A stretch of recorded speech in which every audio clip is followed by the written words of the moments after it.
The Donovan Mitchell to the Knicks trade talks appears to be never ending. It was recently reported that the Knicks and the Jazz were extremely close to a Donovan Mitchell trade. Leon Rose and the Knicks management created this artificial deadline for the Jazz to accept their offer. It was reported that the Knicks offered Barrett along with 5 picks, with only 2 of them being unprotected. The Jazz called the Knicks bluffs and didn't take that offer, and instead the Knicks extended Barrett with a 4-year, $120 million contract, which unofficially puts him off the trade table. Now, it was reported that the Knicks still could potentially use Barrett as a trade piece, but this extension, thanks to a poison pill provision, makes it a lot more difficult for him to be involved in the trade. So, what does this mean for a potential Donovan Mitchell trade to the Knicks? Will he still get traded before training camp, or will this carry off into the season? Let's talk about it. But before we continue, I'm trying to hit 15,000 subscribers by the end of the year. So please, if you enjoy the content, please drop a like on the video and hit that subscribe button. It looks like it's very possible that a Donovan Mitchell trade to the Knicks doesn't happen before the start of next season.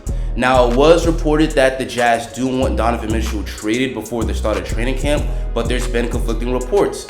I also saw recent news that the Jazz are actually very comfortable holding on to Donovan Mitchell if no team ups their offer and gives into their demands. So it looks like between the Knicks and the Jazz, this is a situation where no team truly has the upper hand. When it comes to negotiations, not just in basketball, but in real life, whoever has the most leverage usually ends up getting the better end of the deal, and the side with the most leverage is the side that is the least desperate to get the deal done. Whoever is willing to walk away the most has the most power, but in this situation, it appears that both the Knicks and the Jazz are willing to walk away from trade discussions. From the Knicks' perspective, they're very comfortable with going into next season with what they have and seeing what do they have in Jalen Brunson. Can Barrett make a leap? Can Julius Randle have a bounce back season? The Jazz seem to be very comfortable going into next season with what they have. Donovan Mitchell still has 3 years left on their contract, so they're probably thinking we could just go into next season with Donovan Mitchell and see if over the season a team gets off to a bad start or a team gets desperate and they give into our trade demands. I think what's going to happen is that these trade talks are going to go into next season, and whichever team between the Knicks and the Jazz is having the worst season is the team that's going to end up having the cave.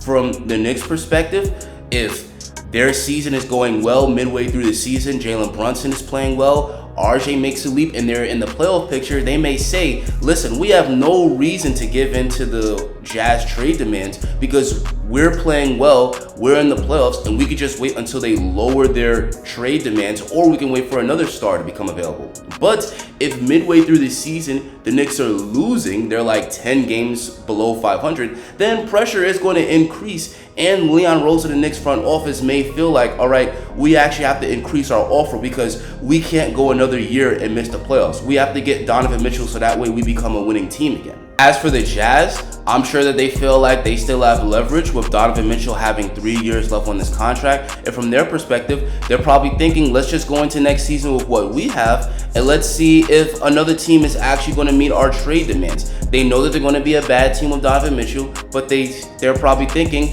some team is going to get off to a bad start and they're going to get desperate, and then they're going to up their offer and give us what we actually want.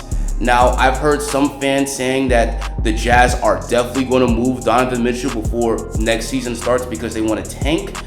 I'm not really sure about that. I'm not sure that the Jazz are hell-bent in going into Sam Hinkie tank mode. I know they want to tear it down, but I think fans forget that the league changed the lottery odds years ago. There's only a 14% chance of getting the #1 pick. That's only 1 out of 7 odds. That's not great odds.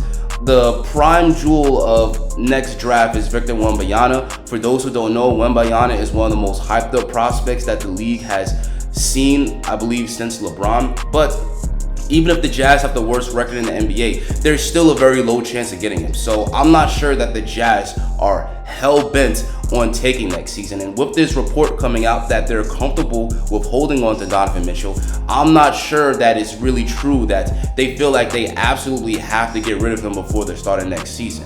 So I think that the Jazz possibly are very comfortable with going into next season and just betting that some team is going to up their offer, or the Knicks are going to up their offer and give them the 4 unprotected first-round picks that they actually want. So I do think that a Donovan Mitchell to the Knicks trade will eventually happen, but I think it's going to happen sometime within the next year. And whoever is having the better season between both teams in terms of achieving their goals is going to have the leverage in trade talks and eventually will end up getting the better end of the deal.